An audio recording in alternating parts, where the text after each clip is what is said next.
βρίσκομαι με τους φίλους μου, με τους δικούς μου ανθρώπους. Για το μέλλον δεν κάνει σχέδια, έτσι κι αλλιώς θα πει όσες φορές έκανα στην πορεία άλλαξαν. Αυτό που σίγουρα θέλει πάντως είναι να κάνει μια ωραία και ευτυχισμένη οικογένεια όπως αυτή που μεγάλωσε. Και τότε να ξαναβρεθεί σε μια σχολική αίθουσα με δεκάδες παιδικά χεράκια να την αγκαλιάζουν.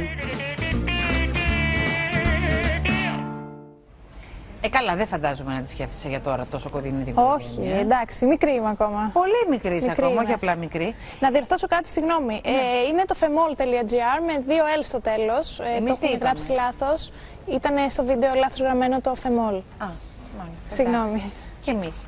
Λοιπόν, για πες μου λίγο για αυτό που είπες για τα καλυστεία, ότι έλαβες μέρος στο διαγωνισμό, δεν το είπες σε κανέναν. Ναι.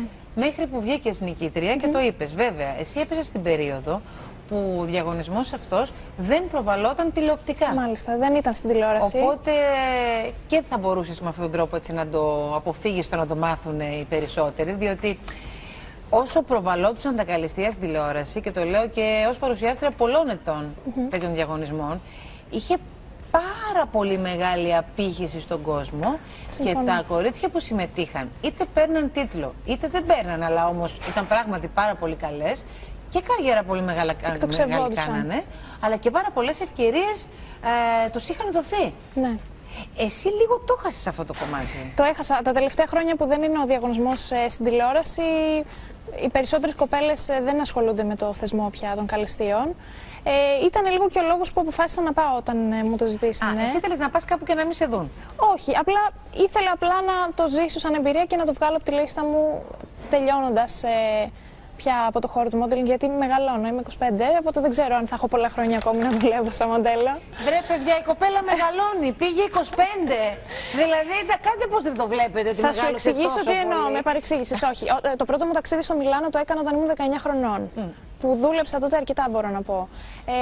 Πηγαίνοντας λοιπόν, είχα την οτροπία από το σπίτι μου, η Ελληνίδα μαμά μου, είσαι πάρα πολύ μικρή που θα πας μόνο στο εξωτερικό, πώς θα ζήσεις, τι θα κάνεις, αυτά.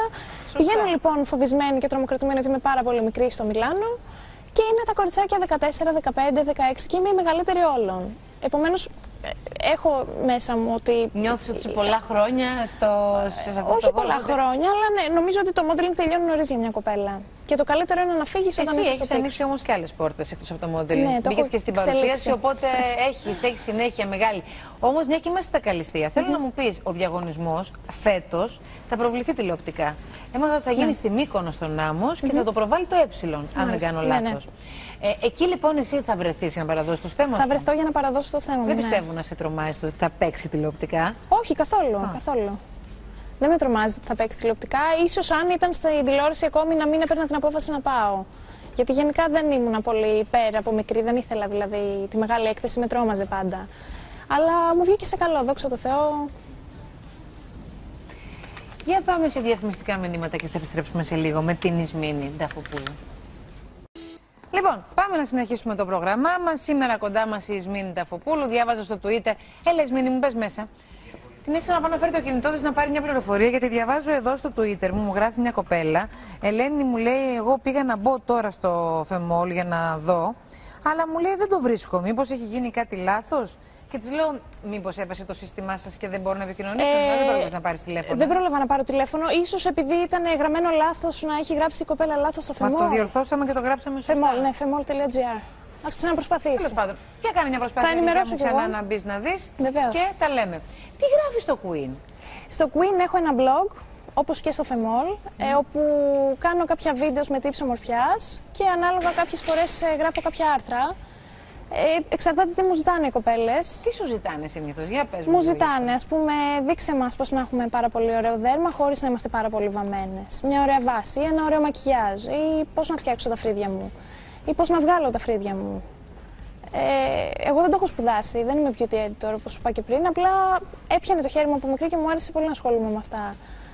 Και με τα ταξίδια μου στο εξωτερικό, σαν μοντέλο, έκανα συλλογή από tips από κορίτσια που γνώριζα και κατέληξα να τα δείχνω στα κορίτσια, που με ενθουσιάζει πάρα πολύ. Γράφεις λοιπόν μόνο σε ό,τι αφορά τα θέματα ομορφιάς. Σε πιο προσωπικά θέματα δεν μπαίνεις? Όχι.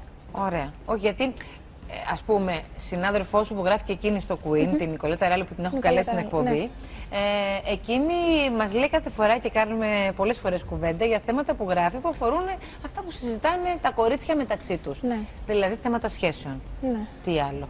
Όχι, δεν έχω φτάσει εκεί ακόμη. Όχι, θα μπορούσες, δίνεις καλές συμβουλές? Δηλαδή στις φίλες σου δίνεις συμβουλές? Νομίζω πως ναι.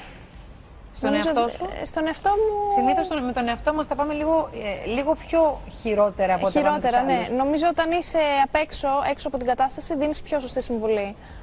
Το ωραίο σου σώμα το φροντίζεις, το προσέχεις καθόλου? Προσπαθώ. Προσπαθώ να γυμνάζομαι όσο γίνεται. Βέβαια, έχω ένα τραυματισμό στο γόνατό μου και δεν μου επιτρέπει πολύ τελευταία. Αλλά το προσπαθώ. Είναι και η δουλειά μου. Δεν μπορώ να κάνω διαφορετικά. Ασχολείσαι, ψάχνεσαι με προϊόντα που μπορεί να κυκλοφορούν στο εμπόριο? Το λέω γιατί από τη στιγμή που γράφεις και στο Φεμόλ, είναι σίγουρο ότι βρίσκεις μέσα πράγματα. Ναι.